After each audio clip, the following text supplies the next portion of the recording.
Assalamualaikum warahmatullahi wabarakatuh. Saya Tik-Tik, calon guru penggerak Angkatan 9. Di video kali ini saya akan menyampaikan video aksi nyata modul 1.4 diseminasi budaya positif di SD Negeri Cikasungka, Kabupaten Tasikmalaya.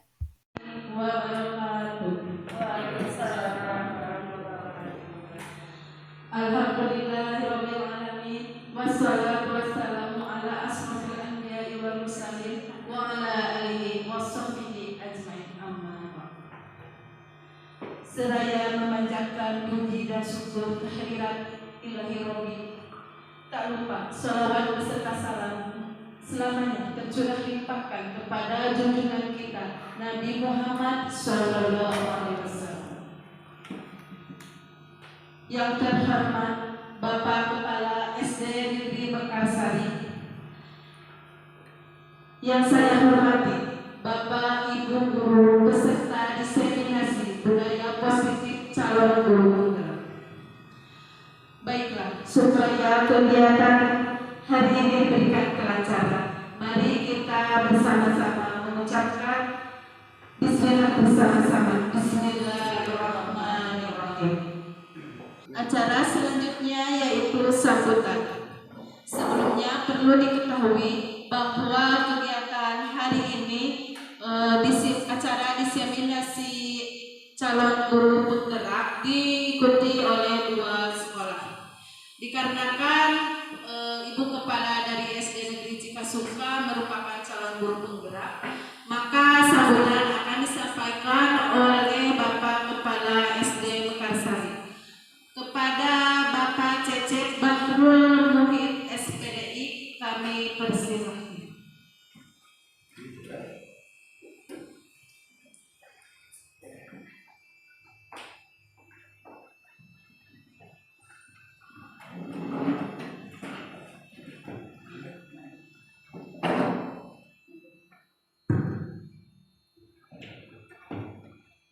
Assalamualaikum warahmatullahi wabarakatuh. Waalaikumsalam. Alhamdulillah, wassalatu wassalamu ala rasulillah wa ala alihi wa sahbihi wa mawala. Bismillah, wa yassir amri wa hlul 'uqdatam min lisani yafqahu qawli. Amma ba'du. Sedaya kita panjatkan puji alhamdulillah pada kesempatan kali ini kita dapat berkumpul dengan harapan memberikan motivasi dan mendapatkan ridho ilahi dengan gerakan calon guru penggerak diawali mudah-mudahan nanti menjadi sebuah penggerak disertai dengan ridho dan rahmat Allah Subhanahu wa taala. Amin. Salawat dan salam juga dilimpahkan kepada Rabbul Alam Nabi Muhammad sallallahu alaihi wasallam. Ibu Kepala yang menjadi calon guru penggerak Angkatan 9 yang saya hormati, rekan-rekan guru yang alhamdulillah pada kesempatan kali ini dapat hadir dengan harapan kita hadir di sini punya aspirasi, punya hati nurani untuk menjadi calon yang akan mengikuti pada kegiatan angkatan berikutnya. Bapak Ibu yang saya hormati, pada kali ini saya untuk menyampaikan kata-kata sambutan.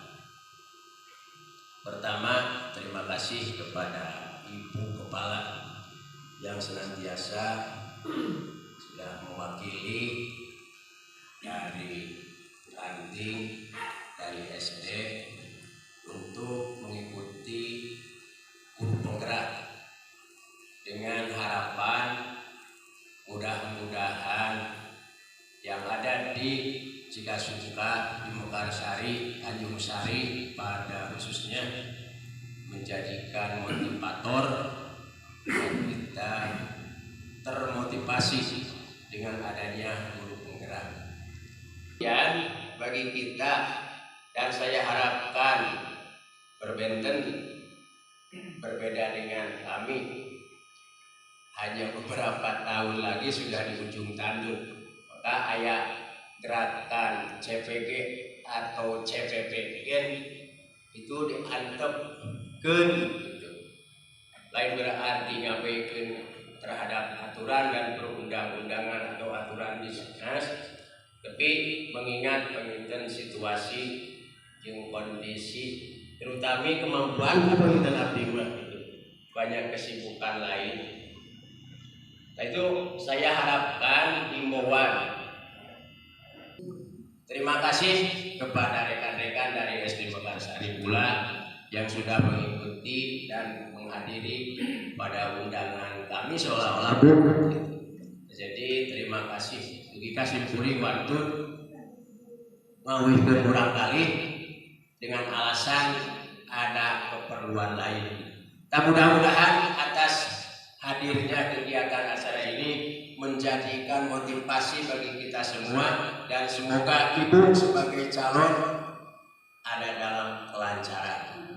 Sekian atas sambutannya. Sekali lagi terima kasih kepada semua yang telah ikut andil aktif dalam memperjuangkan kegiatan guru penggerak.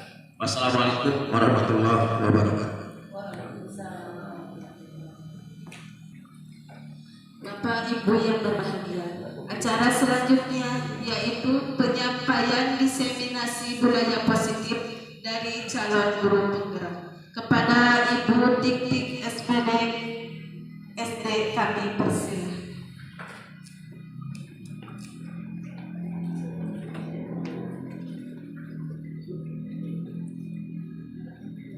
Assalamualaikum warahmatullahi taala wabarakatuh. Alhamdulillahirabbil alamin wassalatu wassalamu ala asrofil anbiya'i wal mursalin wa ala alihi washabbihi ajmain. Puji dan syukur kita panjatkan kehadirat Allah Subhanahu wa taala atas rahmat dan karunia-Nya pada siang hari ini kita dapat bertatap muka di SD Negeri Cikasungka dengan keadaan sehat walafiat. Salam serta salam semoga selamanya terlimpah curah kepada junjungan kita Habibana wa Nabiyana Muhammad Rasulullah sallallahu alaihi wasallam. Yang terhormat Bapak Kepala Sekolah SD Mekarsari, juga Bapak Ibu yang telah hadir di tempat ini di SD Negeri Cikasungka, kami ucapkan terima kasih atas kehadirannya. Semoga acara diseminasi budaya positif ini menjadi acara yang bisa memotivasi atau mendorong Bapak Ibu untuk menjadi calon guru penggerak. Sebenarnya ini diseminasi budaya positif adalah tugas saya sebagai CGP dengan harapan dapat menjadi bisa menginspirasi Bapak Ibu dalam penerapan budaya positif di sekolah masing-masing. Begitu di sini dalam materi modul 1.4 materi utama budaya positif ada disiplin positif dan nilai kebajikan universal. Kedua, teori motivasi hukuman dan penghargaan. Selanjutnya restitusi. Lalu 3, keyakinan kelas. Ada keyakinan kelas. Ada kebutuhan dasar manusia. Ada posisi kontrol dan segitiga restitusi. Nah, Bapak Ibu yang saya hormati, pertama di sini ada pertanyaan pemantik ya bagi Bapak Ibu, mohon dijawab setuju atau tidak setuju. Di sini hukuman dapat mendisiplinkan anak. Setuju tidak setuju, Pak? Tidak. Tidak. Cung yang tidak. Acung tangan yang tidak setuju. Iya, bukan dong. Ya, tidak setuju 1, 2, 3, 4. Yang setuju bahwa hukuman dapat mendisiplinkan anak, acung tangan.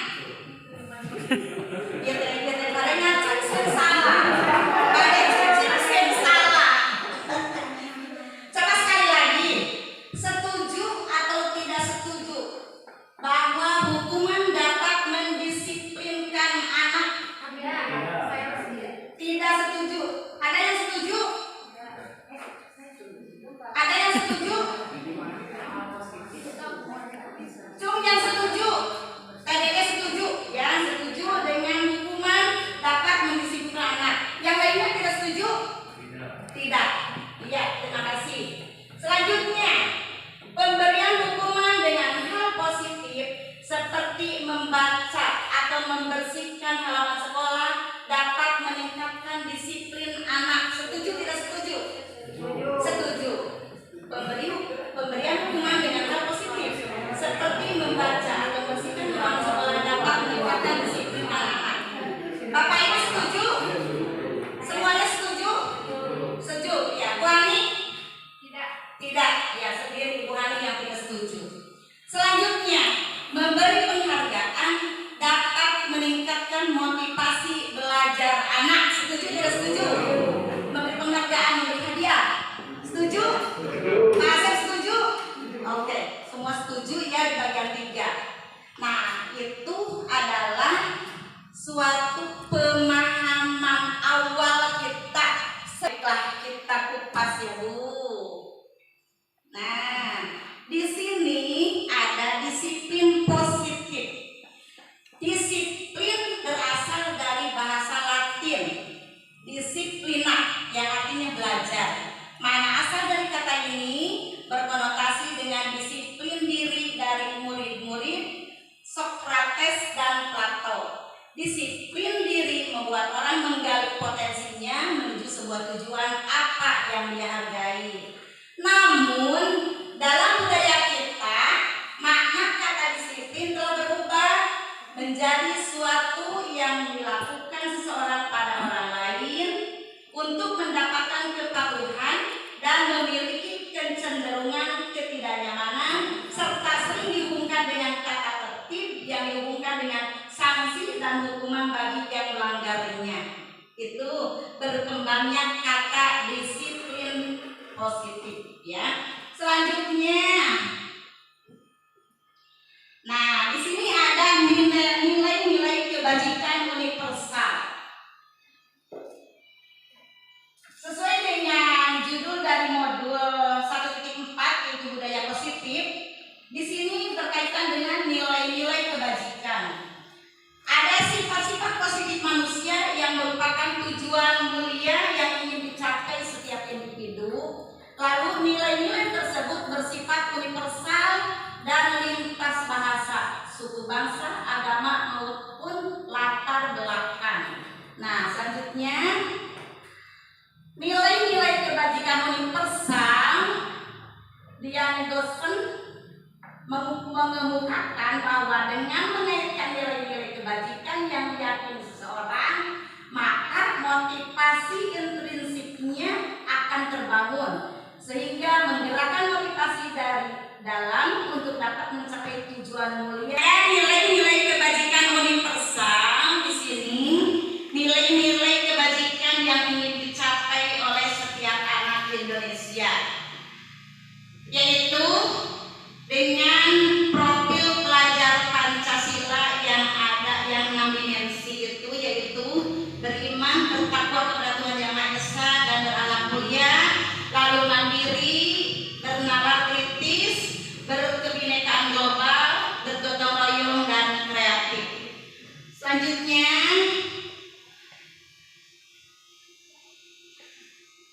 di sini ada teori motivasi perilaku manusia. Motivasi merupakan dorongan yang timbul pada diri seseorang secara sadar atau tidak sadar untuk melakukan suatu tindakan dengan tujuan tertentu. Jika kita ingin mencapai tujuan, tentunya harus ada motivasi, ya. Tentunya harus ada motivasi. Jadi motivasi perilaku manusia itu merupakan dorongan yang timbul dari seseorang secara sadar atau tidak sadar. Nah, dorongan itu ada motivasi itu ada eksternal dan ada internal. Kalau eksternal yaitu dorongan dari luar, ya, untuk menghindari ketidaknyamanan atau karena hukuman. Kita melakukan sesuatu itu karena tidak nyaman atau karena takut hukuman. Selanjutnya motivasi internal untuk menghargai diri sendiri. Jadi saya akan menjadi orang seperti apa bila saya melakukannya. Jadi itu merupakan teori motivasi perilaku manusia. Selanjutnya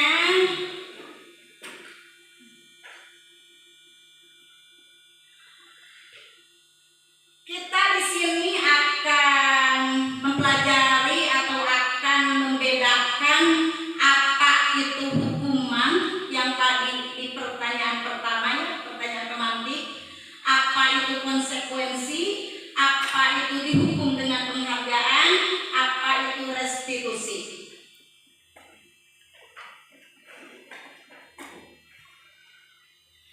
Nah, di sini apa itu hukuman? Hukuman bersifat tidak terencana atau tiba-tiba.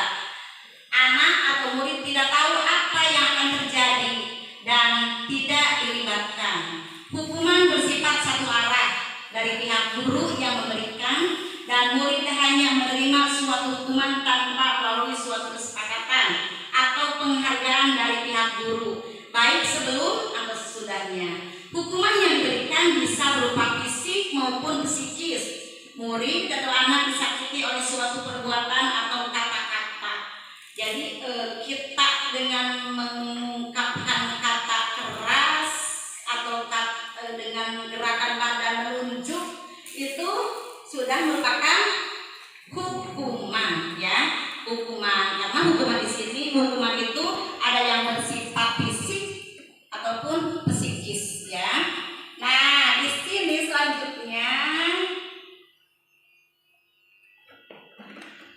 hukuman, ciri-ciri hukuman ya. Di sini ada konsep disiplin dengan identitas gagal. Jadi jika anak telah merasa dihukum, dirinya akan merasa menjadi orang yang gagal. Karena hukuman dapat membuat orang sakit. Hukuman akan menyakitkan. Selanjutnya hukuman merasa orang tidak nyaman. Selanjutnya hukuman murid menjadi takut. Hukuman sifatnya memaksa dan hukuman murid menjadi rendah diri. Itu ya tentang hukuman. Selanjutnya tadi apa itu konsekuensi? Konsekuensi sudah terencana atau sudah disepakati, sudah dibahas dan disetujui oleh murid dan guru.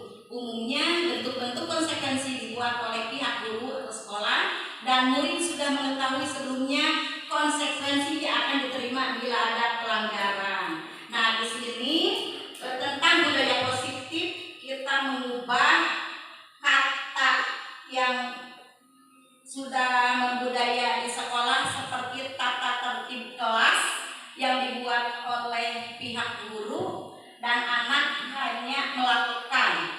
Kita sekarang berubah menjadi keyakinan kelas yang mana keyakinan kelas itu dibuat bersama-sama antara anak dengan guru, bersumber dari aspirasi anak masing-masing yang nantinya akan menjadi kesepakatan bersama dengan mengubah bersama-sama menjadi kalimat positif seperti itu. Nanti ya ada slide-nya untuk keyakinan kelas. Nah, di sini konsep disiplin identitas sukses.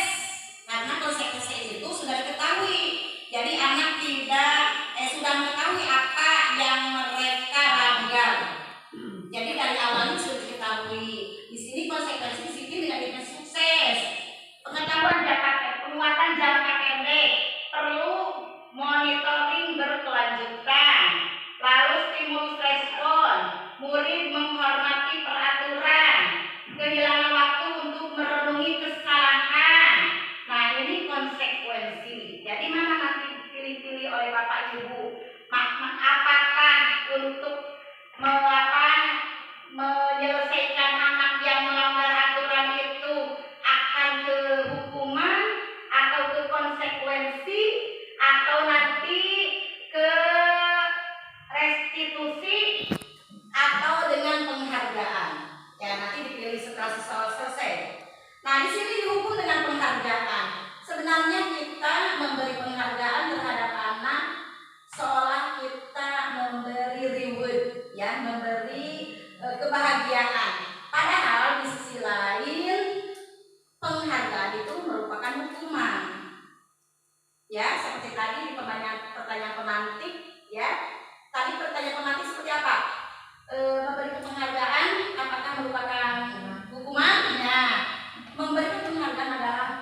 hukuman. Kenapa?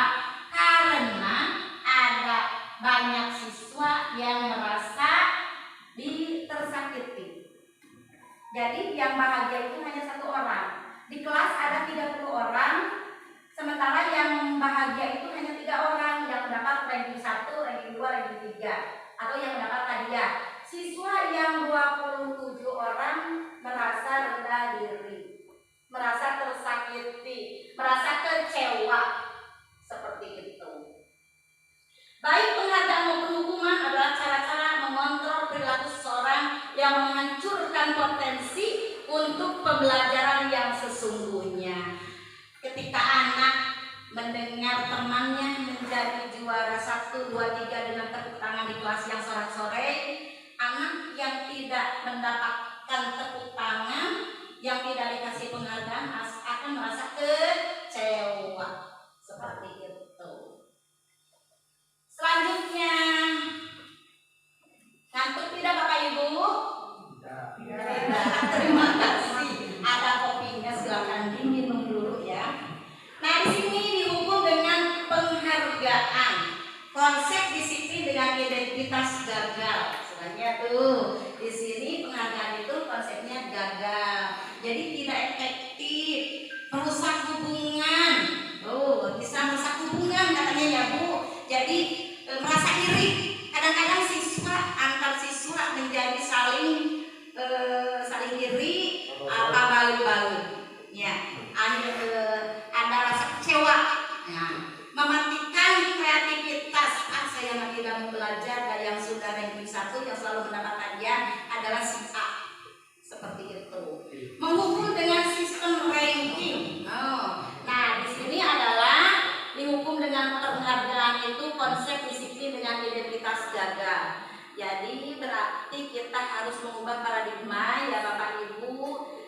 Seperti apa kita harus merubah pemberian hadiah kepada anak yang berprestasi. Tetap kita harus memberikan penghargaan, tapi sistemnya harus kita ubah seperti apa ya kita mengubahnya. Selanjutnya restitusi. Nah, Ibu Bapak pernah mendengar restitusi?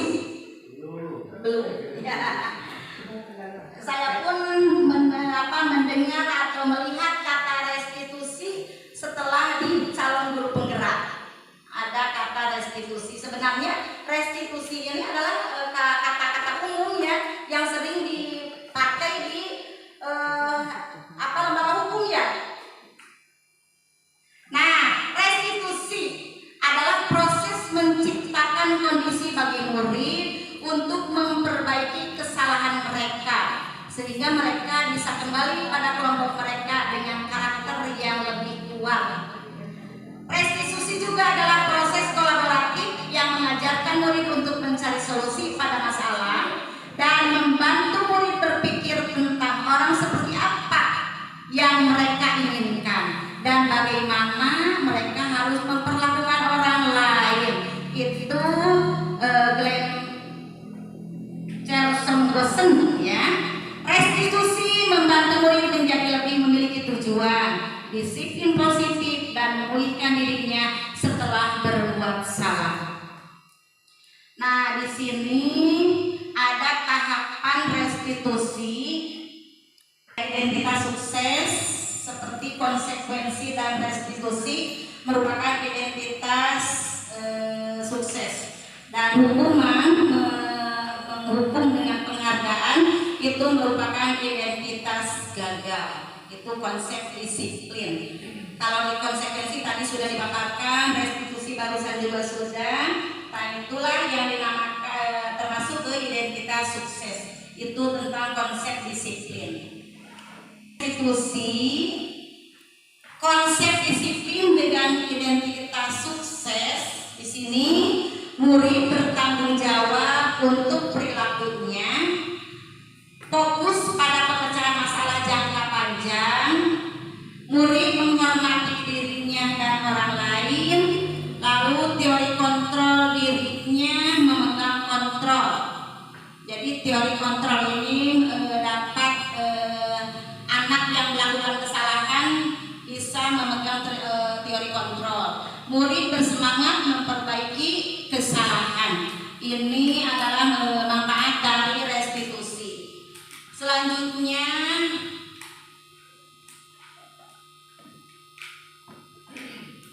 membuat keyakinan kelas. Nah, ini dapat Ibu Bapak perhatikan di video ini cara membuat keyakinan kelas agar anak paham dan nanti dengan konsekuensi dan apa konsekuensi yang akan anak-anak terima jika melanggar keyakinan kelas yang mereka telah buat.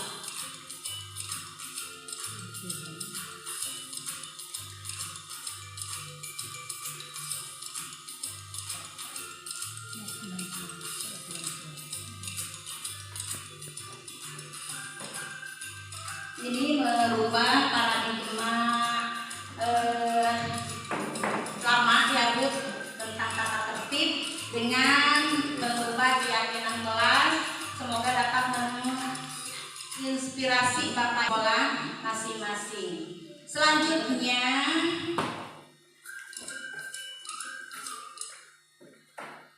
keyakinan, ya berbicara tentang keyakinan.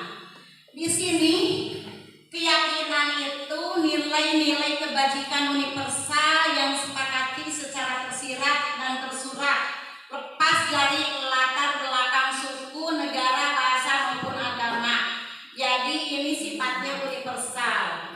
Nilai-nilai kebajikan menekankan pada keyakinan seseorang. Di sini sesuai dengan modul 1.4 yaitu budaya positif yang mengarah kepada nilai-nilai kebajikan, menekankan pada keyakinan seorang dan lebih memotivasi seorang dari dalam yang akan lebih tergerak dan bersemangat untuk menjalankan keyakinannya daripada hanya sekedar mengikuti serangkaian peraturan tertulis tanpa makna.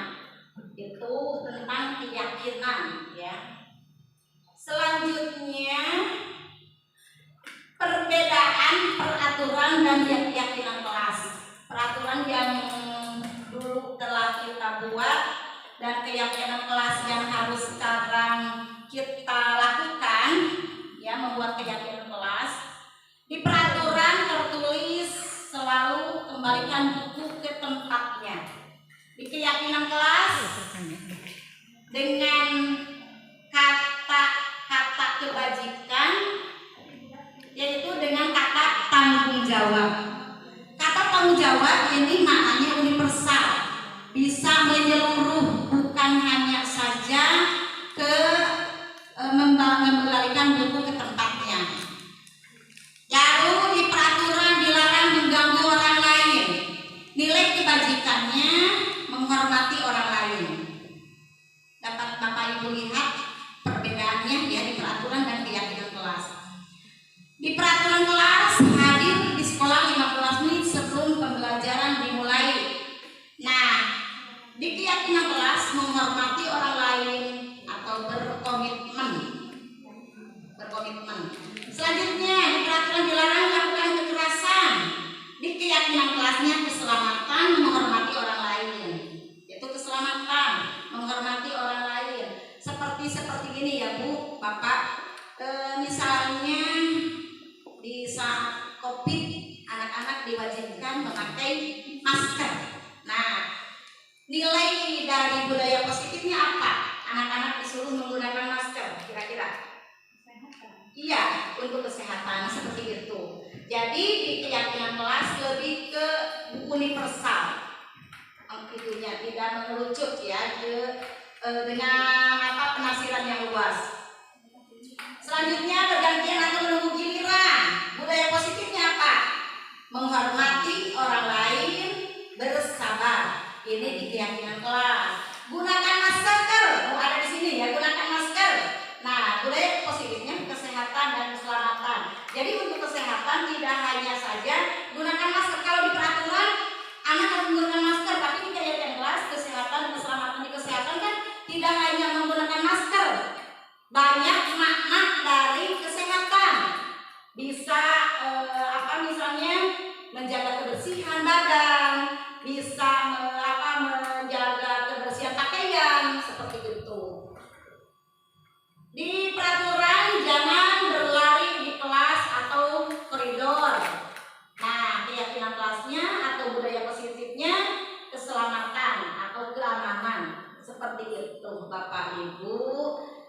perbedaan antara kata peraturan dan keyakinan kelas.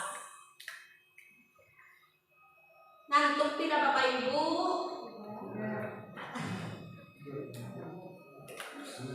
Di sini ada kebutuhan dasar manusia ya yang digambarkan dengan apa ini namanya? Piramida.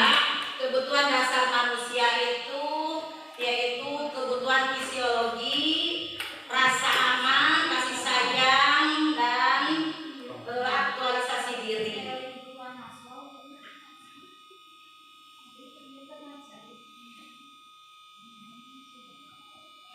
Nah, kebutuhan dasar manusia. Jadi seluruh tindakan manusia memiliki tujuan tertentu. Semua yang kita lakukan adalah usaha terbaik kita untuk mendapatkan apa yang kita inginkan. Ketika kita mendapatkan apa yang kita inginkan, sebetulnya saat itu kita sedang memenuhi satu atau lebih dari satu kebutuhan dasar kita. Ya, fisiologi ada hubungannya dengan apa? Kebutuhan dasar. Makanan, minuman, sandang pangan ya. Tadi untuk fisiologi. Kita ke posisi hukuman dulu ya Bu. Sambil refresh dulu ya. Kita saksikan video hukuman dalam posisi kontrol. Naren, sini kamu. Selamat pagi Bu. Selalu terlambat. Kamu deh pasti terlambat. Maaf Bu, saya Apa? Apa coba? Alasan kamu apa lagi? Kapan sih kamu tidak terlambat? Malas sekali ya kamu jadi anak. saya Dasar pemalas. Gak kapok-kapok sih kamu. Sudah berapa kali terlambat? Sana, kamu keliling lapangan basket 2 kali. kenapa saya harus keliling lapangan basket? Ibu, berani-beraninya jawab. Sudah terlambat, masih berani jawab pula. Sekarang, keliling lapangan basket 5 kali sekalian. Biar kapok. Cepat, pergi sana ke lapangan basket.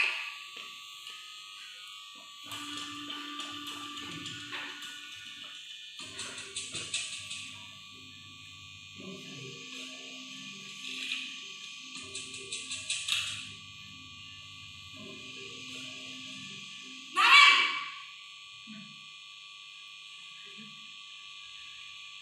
Selamat pagi Bu. Naren, kamu kenapa terlambat lagi, nak? Ya Tuhan, Naren, kamu senang ya bikin ibu susah ya? Kalau kamu terlambat lagi, nanti ibu yang ditegur bapak kepala sekolah, nak. Disangka ibu tidak bisa membina kamu. Duh, gimana ini? Maaf Bu, Duh, Gusti Naren, kamu suka ya kalau ibu tegur bapak kepala sekolah? Terus, sekarang ibu harus tulis apa ini di buku absen? Ini kamu sudah sering terlambat loh. Ibu harus apa coba? maaf Bu, maaf sekali. Ya sudah, lain kali jangan bikin ibu susah lagi ya nak ya. Ibu tidak akan kuat lagi kalau kamu begini terus. Bisa jantungan kalau ibu ditegur bapak kepala sekolah. Sana cepat ke kelas. Maaf ya Bu, maaf sekali. Nah, ini merupakan posisi kontrol Rasa bersalah. rasa bersalah dengan nada tenang.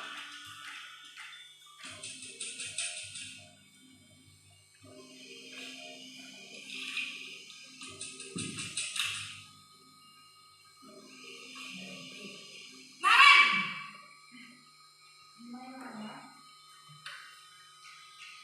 Selamat pagi Bu. Wah, sudah jam berapa ini nak? Terlambat lagi ya sayang. Iya Bu, habis ibu saya mau bangunkan saya Bu. Kamu malah menyalahkan ibu kamu. Kamu bukannya anak yang larinya paling kencang. Kok terlambat sih?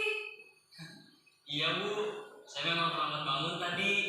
Jadi biarpun saya lari kencang, tetap gak kekejar Bu. lagi ya, biar gak terlambat lagi. Bikin seneng ibu, demi ibu. Bisa kan? Bisa lah, Bu. Ya sudah, sana masuk kelas. Ibu beresin urusan absen kamu. Kamu ini ada-ada saja.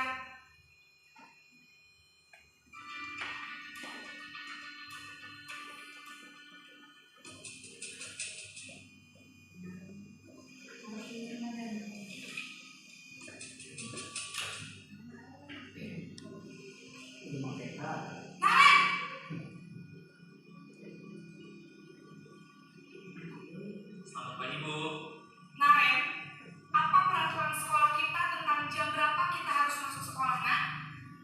Kita harus di sekolah jam 7, Bu. Iya betul, sekarang sudah jam 7.20. Naren sudah tahu konsekuensinya jika terlambat hadir.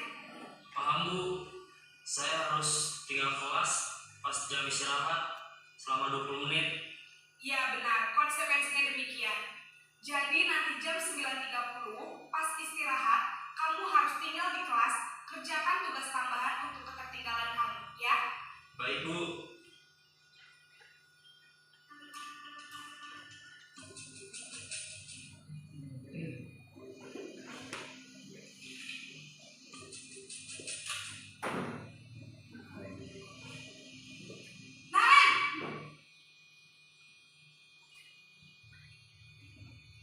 Selamat pagi, Bu. Selamat pagi, Naren. Maaf, Bu.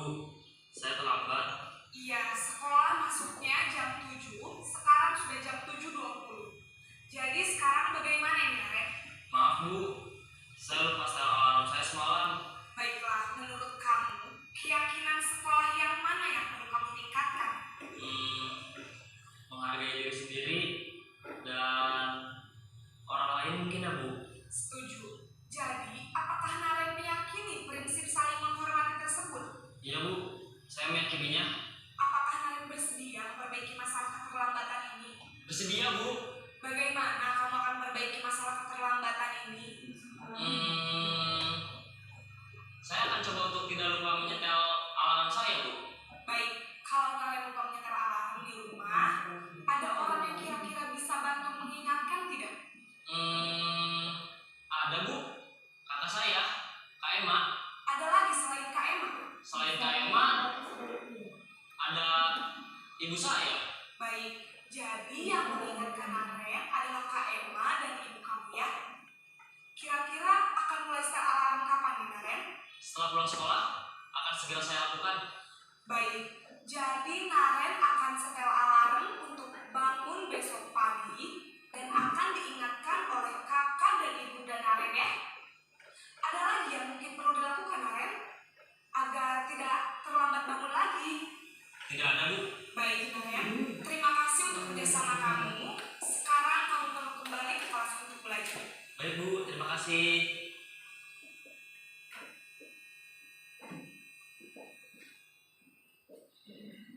Bapak Ibu yang saya hormati, telah kita saksikan ya dari posisi kontrol seorang guru, ada posisi tadi pertama sebagai penghukum dengan kata-kata yang keras dan bentakan. Dapat Bapak Ibu perhatikan pula bagaimana perasaan atau mimik siswa ketika kita membentak-bentak anak dengan kata yang kasar. Ya. Lalu kita saksikan tadi sebagai anak yang merasa bersalah, ya, merasa bersalah dengan kalimat seperti itu tadi telah kita saksikan, dan sebagai apa? Pemantau, ya. Jadi yang harus kita lakukan sebagai guru yaitu posisi sebagai pemantau. Ya. Jadi apabila kita melihat anak atau mendapatkan anak yang melakukan kesalahan, jadilah kita sebagai posisi pemantau dan posisi manajer, ya, yang barusan yang terakhir itu itu posisinya posisi manajer. Selanjutnya tadi kebutuhan dasar. Ini tentang 5 posisi kontrol yang telah kita perhatikan barusan videonya melalui serangkaian riset dan berdasarkan pada teori kontrol. Dr. William Glasser berkesimpulan ada 5 posisi kontrol yang diterapkan seorang guru atau orang tua ataupun atas dasar melakukan kontrol. Nah, 5 posisi kontrol. Pertama sebagai penghukum, telah Bapak Ibu saksikan tadi videonya. Yang kedua, membuat rasa bersalah, seperti apa mimik anak yang merasa bersalah. Ketiga, guru itu tadi di video sebagai tenang, anak dengan senang tapi mungkin anak akan melakukan merasa senang dengan perlakuan si ibu itu, ya, hanya dengan ibu itu, tidak oleh seluruh guru. Itu yang tadi perhatikan oleh kita. Lalu sebagai pemantau dan sebagai manajer yang terbaik adalah kita seorang guru adalah kita posisi kontrol sebagai manajer yang itunya tadi terakhir, yang video terakhir. Selanjutnya 5 posisi kontrol penghukum tadi cirinya nada suara tinggi, bahasa tubuh, mata melotot, dan jari menunjuk-nunjuk menghardik. Nah, ubahlah paradigma kita, posisi kontrol seperti itu sedikit-sedikit kita ubah, sedikit-sedikit kita hilangkan di sekolah terhadap anak atau peserta didik kita. Hasilnya apabila kita melakukan hal itu, kemungkinan murid marah dan mendendam atau bersifat agresif, ya. Apalagi sekarang banyak di sekitar pendidikan yang berdampak atas hukuman dari guru di sekolah, menyebabkan hal-hal yang tidak diinginkan. Bapak Ibu beredar kemarin tentang anak atau orang tua yang datang ke sekolah menghakimi guru dengan cara atau ada kata PLN bahasa Indonesia ya, kena bola mata. Nah, seperti itu adalah hal-hal yang harus kita hindari. Posisi kontrol apa yang seharusnya kita lakukan di sekolah masa kini, ya.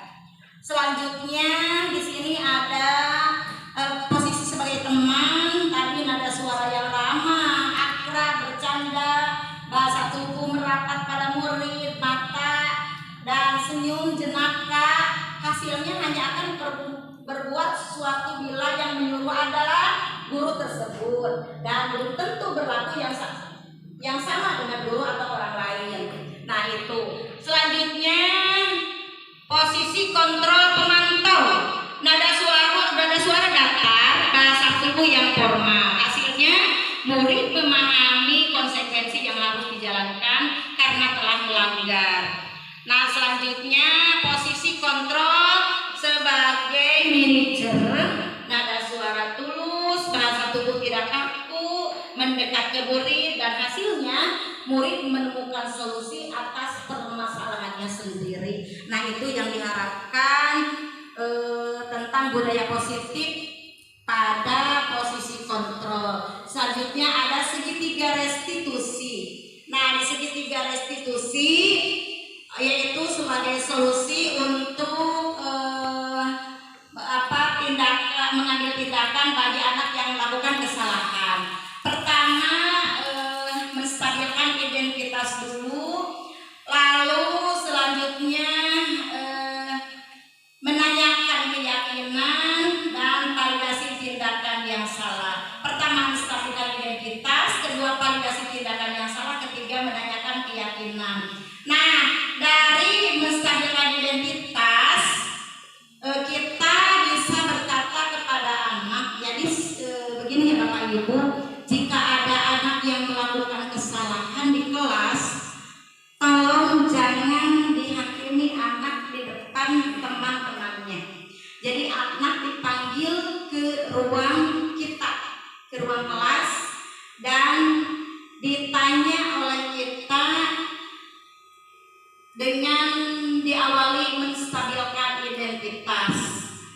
Misalnya dengan kata-kata, "Nah, kenapa kamu tadi melakukan itu, apa yang kamu lakukan?" Atau misalnya dengan nggak apa-apa mak, kamu melakukan kesalahan itu, karena semua teman kamu juga pernah melakukan kesalahan. Ibu pun seorang guru pernah melakukan kesalahan. Nah, kata-kata seperti itu dapat menstabilkan identitas anak.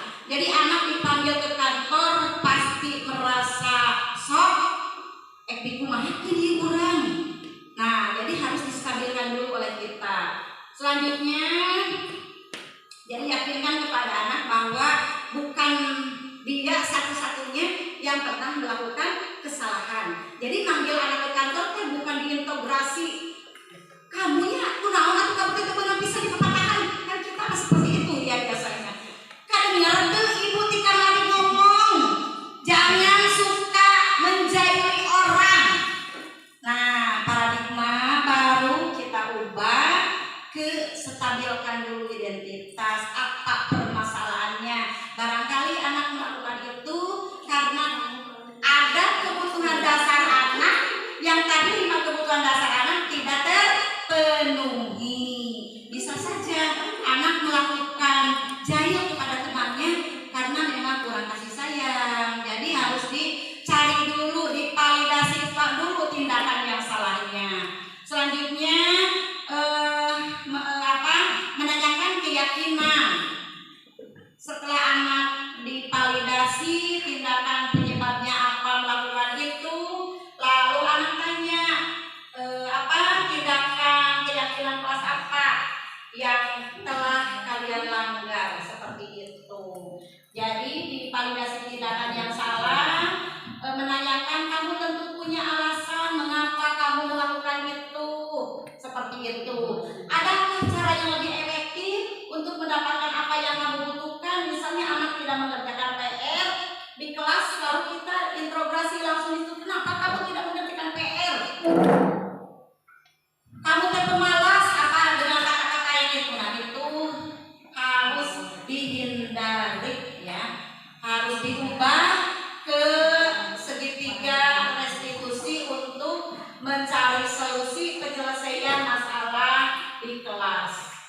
Selanjutnya dengan meyakinkan keyakinan kelas apa yang telah kita sepakati. Tadi kan anak sudah membuat kesepakatan kelas. Nah, ditanyakan kepada anak, apa keyakinan yang kamu buat kemarin, yang kamu lihat di dinding? Keyakinan apa yang kamu langgar? Nah, seperti itu. Lalu tanyakan kepada anak, kamu ingin menjadi orang yang seperti apa? Nah, setelah itu kita kembalikan lagi anak ke komunitasnya atau ke kelas ya. Jangan sampai setelah anak melakukan kesalahan lalu dikasih hukuman mengelilingi lapangan 2 keliling, atau anak disuruh membersihkan WC, atau anak disuruh berdiri di depan kelas di hadapan anak-anaknya. Nah, paradigma seperti itu kita ubah, bawa ke segitiga restitusi. Barangkali itulah yang dapat saya sampaikan. Terima kasih atas segala perhatiannya. Mohon maaf sekali atas segala kekurangannya. Wabillahi taufiq wal hidayah. Wassalamualaikum warahmatullahi wabarakatuh.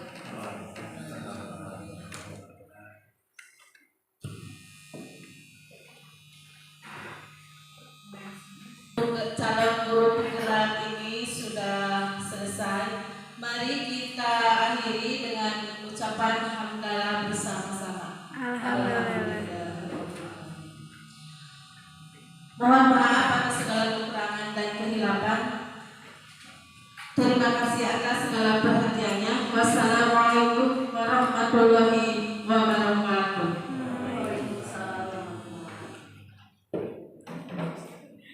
Bapak Ibu hapunten. Mari